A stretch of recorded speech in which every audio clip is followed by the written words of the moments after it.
Filming today on location at Willie White Canyon, again outside of Cladcroft, New Mexico.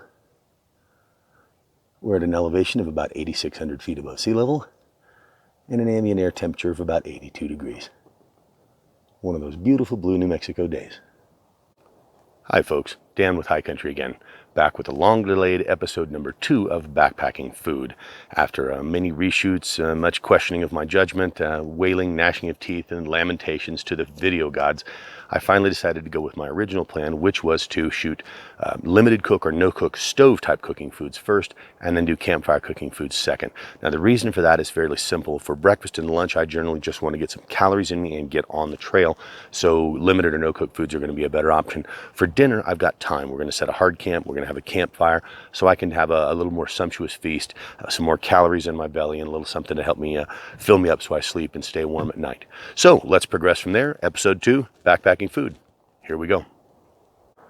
For our first round of limited or no prep cooking, we're going to be focusing on some breakfast items. This is obviously not all the options available, but this is some of my favorites. If you're only on the trail 2, 3, 4 days, you're not going to need that much variety in your food to worry about getting bored. So from left to right, we've got our trusty silver spoon and napkin, field napkin. We've got instant coffee, Mountain House scrambled eggs and bacon, which is a freeze-dried ration. This will be the first one of those you've seen. We've got Aunt Jemima instant pancake mix, and I did not mean to suggest you have to use the instant. Next to that, you'll see Kodiak cakes, which is the pancake mix that I use at home, and it's perfectly satisfactory. The recipe on the back says you can make it with just water. It doesn't require eggs or milk. And then we have some Jack Link's breakfast bacon, which I mentioned in the first video. Great option for the trail. We'll have some for breakfast and save some for dinner. Then we've got some bottled water on the side. So there's our breakfast options. Let's get started from there. All right, folks, let's get started on our breakfast here. I do apologize for the roaring noise that you're going to hear on microphone. That is this stove. These the liquid gas and the pressurized gas stoves do make sort of a jet engine noise. There's just no way around it. It is the nature of the beast, so I do apologize. But that's what you're hearing. So let's start with our pancake mix because we're going to use that stove for that. We're going to add 1/4 cup of water to this, and we're going to wind up with 220 calories. And as I said, you can use other pancake mix, and I certainly probably wouldn't bring it in this container. So let's get our water out here, and we're going to add to the fill line.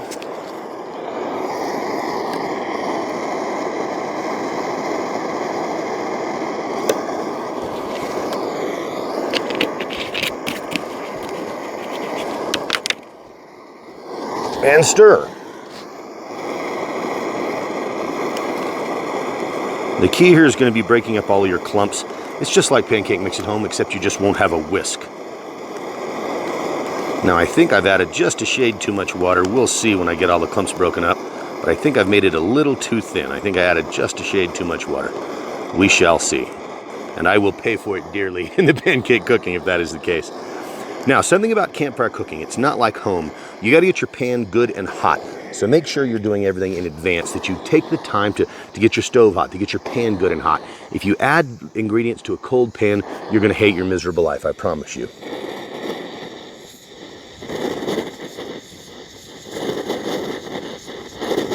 There we go. Keep our stove at a roar there. All right.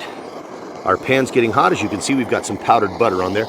I did neglect to handle that on the camera. I did not mix any powdered butter for you. We will take care of that. I'll show you a little more about it. But there is our stove. It is getting good and hot.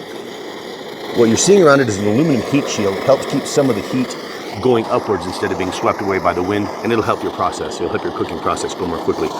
While we're waiting on that to heat up, let's go ahead and get some water in the jet boil, and we'll get a cup of coffee going. Now the jet boil has marks inside to tell you how much water is there. The cover that goes in the bottom also has marks inside, but you're going to need some way to measure water on the trail. Directions are critical here, folks. This one in particular, I've got a great story that I'll tell you here in just a minute when we're cooking that and this stove is off. We can hear a little bit better. But directions are critical. You're going to want to add the proper amount of water. It does make a difference. So we're going to add a cup of water here to our marking line. Boom. And we're going to get that started for coffee.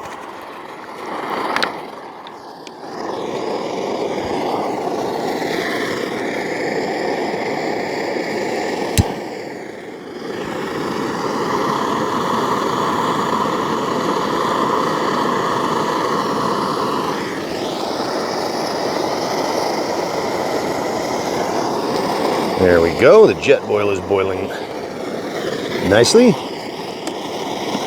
All right, our butter is hot. So let's go ahead and get our pancake mix on there. We're gonna make one at a time here.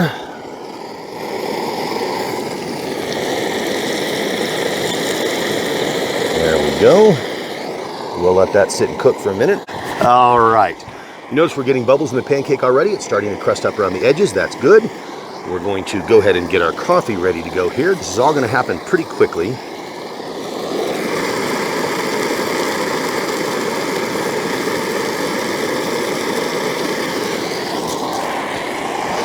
Now what I like to do is use my rag as kind of an oven mitt. I'm going to use a piece of aluminum foil as a spatula. You can carry a spatula to the woods, sometimes I do, or you can use something like this, or you can actually use a piece of wood that you find. That's almost ready to get flipped over. That is just about to boiling, so let's go ahead and get some coffee into our cup here.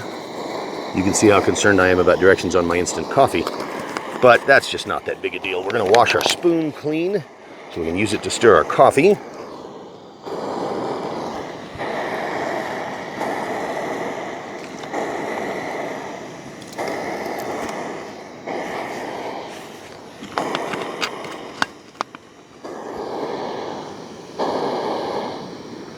These stoves are a little finicky to get them just where you need them to be.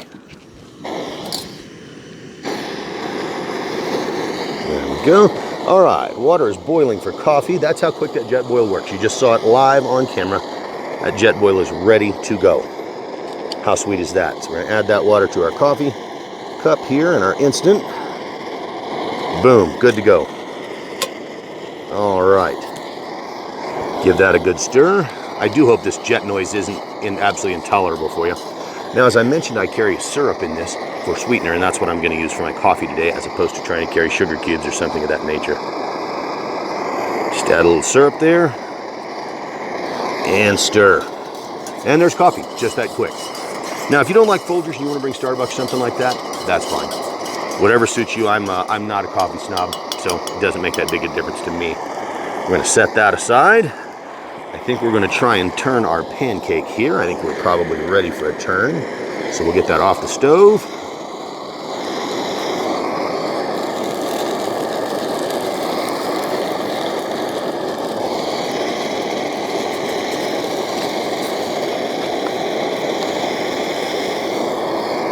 Give that a flip. Oh, it's not the prettiest pancake ever, but it's going to be cooked. You remember what I said about getting things on a cold pan? My pan was too cold, and it tried to stick on me in the middle. So we've got a little bit of a sticky pancake there, but we're just going to let it continue to cook. It's going to be fine.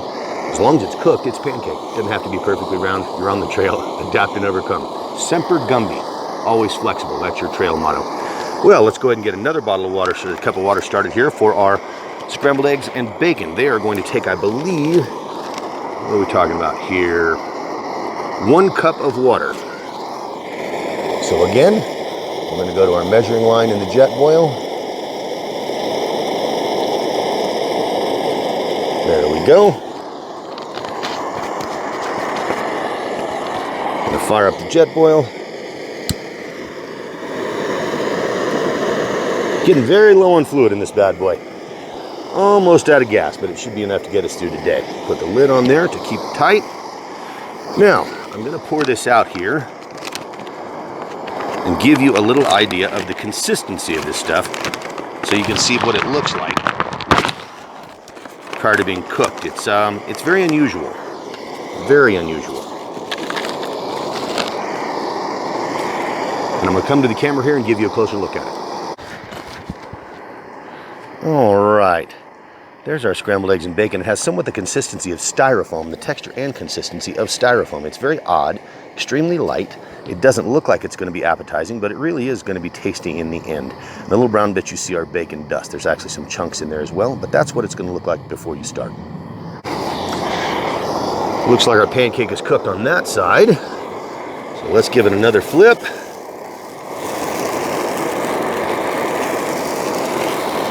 Well, it looks like it's going to be pancake mush. Perhaps the second one will come out a little better. Adapt and overcome, folks. All right, so let's get this back in the bag because this does cook in the bag. Now, as you can see, we got steam coming out of our jet boil here, which means that's ready to go. We got our boiling water. So we'll turn that off. We're going to add the entire portion, the entire cup of boiling water, directly to our pouch. Now, it is hot. That pouch will burn the heck out of you, so be careful. It's boiling water, folks. Let's have some common sense here. Give it a little stir. You want to try and get it mixed up in there so things aren't stuck together.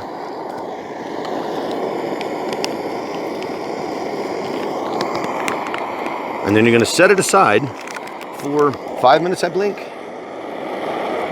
5 minutes, 5 to 6 minutes. You're just going to set it aside and let it be. Get that Ziploc shut to keep the heat in, and just set it aside and wait. We'll put that right there. All right, looks like pancake number 1 is going to be ready to go here. So let's get that off.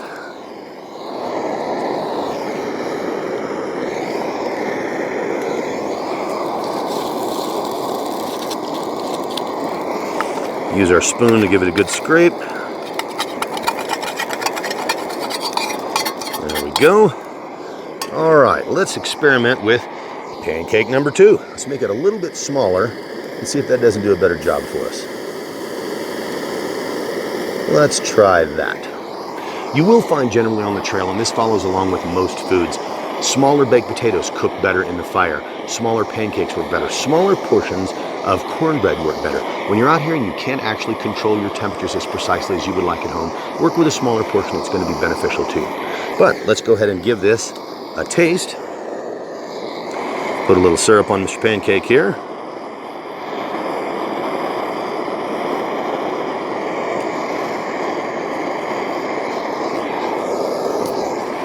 And it's not the prettiest thing you've ever seen, but it is a pancake, folks. Pancake with butter and syrup, just like at home.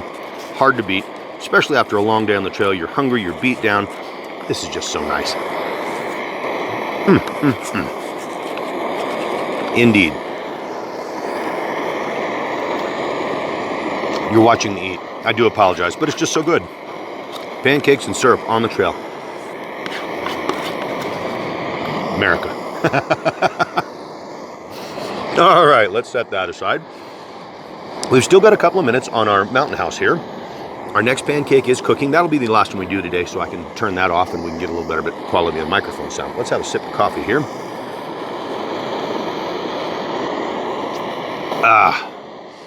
6-month-old stale Folgers instant coffee with 6-month-old maple syrup.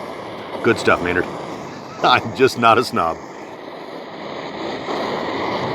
Oh my, excellent. All right, let's take a look at this Jack Link's breakfast bacon, because as I said, this is great stuff for breakfast. I'm gonna open this up for you, and then I'll come toward the camera and let you get a better look at it. Well, that's what we're looking at there, folks. Actual strips of bacon. It's bacon. It's not pressed meat product. It's not the highest quality bacon you've ever eaten, but it's actually bacon on the trail. Good stuff. I like to have part with breakfast, and then I put the other part in my bacon in my baked potato for dinner. So there you go. That's what Jack Link's breakfast bacon looks like. The sausage is very similar. It's a Link sausage. It'll be exactly what you're familiar with, and it's really pretty tasty stuff. Anyway, here we go. We're going to go ahead and turn this off so that we can hear again. It will take a while to spool down, and you'll be quite amazed by how long that actually takes to go away before the sound actually goes away. Although we're getting there already. You'll hear the little puffs. It's like it's kicking in and out of Afterburner if you're familiar with jets. All right, well, let's move our bacon aside here. We'll throw our pancake biscuit pile next to it. There we go. Put a little bit of syrup on that bad boy. And we'll have some pancakes and bacon. And then in a minute or so here, we'll have some eggs. All right, as I said, folks, they're not pretty. They are pancakes. And that's all they've got to be. Really, really good. And the bacon, again. Is it the finest bacon you're ever going to have? No, but it is better quality bacon than you get in the low quality section. You know, the cheap bacon you get at the grocery store? This is far better than that. And it's real bacon on the trail. If you like, you can take some bacon, put it on your hot pan where you were cooking, or on a hot rock by the stove and crisp it up a little bit. It doesn't bother me in the slightest, this softer bacon. Can't say enough about this bacon. Cannot.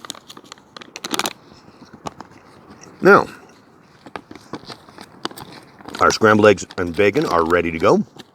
I want to show you the consistency now that it's cooked, so I'll bring these up to the camera and give you a better look. All right, there's a little better look at the eggs. They're still somewhat lumpy. They're the same shape that they had when they were in the freeze-dried consistency, but they're fully plump up egg now, very, very delicious, and I think you'll be impressed with them. Good stuff. Folks, I just wanted to give you an idea of how simple this really is. I've had people say, well, what do you eat out there on the trail? You eat rocks and tree bark? Rocks aren't very tasty, and I guess you can eat tree bark. In fact, there's a recipe here on YouTube for tree bark Cambrium French fries, which sounds pretty horrible to me, but who am I to judge? I would personally rather eat bacon and eggs and have a nice cup of coffee. So I hope this has been a little bit informational to you, maybe picked up a couple of things from it. There are so many things you can do for breakfast that are quick and easy. We just made breakfast for 2 or 3 people here in 6 or 7 minutes over 2 little stoves by the fire. Hope you've enjoyed this. We hope you'll come back and see us for episode 3, which is going to be dinner, a more substantial meals and predominantly campfire cooking, things that you don't have to do on stoves. You can certainly do some of them on stoves, but it's going to be a lot easier when you've got your campfire ring and you've got some time. You're not trying to get somewhere. In any case, folks, I'm Dan with High Country. We'll catch you next time.